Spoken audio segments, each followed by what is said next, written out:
Insurance ఎవరికి అవసరము అని తరచుగా క్వశ్చన్స్ వస్తూ ఉంటాయి.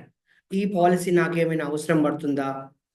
ఈరోజు నేను హెల్తీగానే ఉన్నాను కదా, భవిష్యత్ అవసరాల గురించి ఈరోజు ఆలోచించడం ఎందుకు అనే ఆలోచన మనని ఇన్సూరెన్స్ కావలసిన బీమా ప్లాన్ చేసుకోకుండా ఆపేస్తుంది.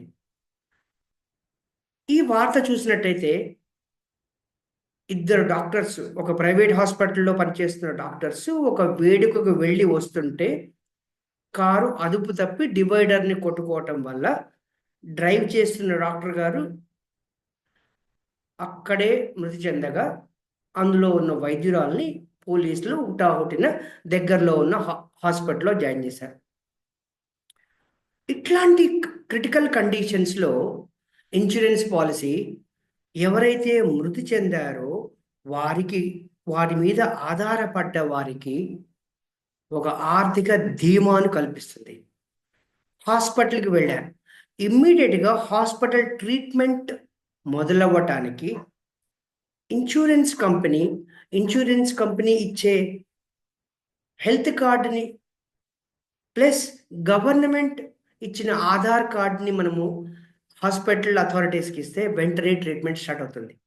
సో ఇన్సూరెన్స్ అనేది కేవలము భవిష్యత్తు అవసరాలకి మనము సన్నద్ధంగా ఉంచుకోవటానికి ఒక అవసరం.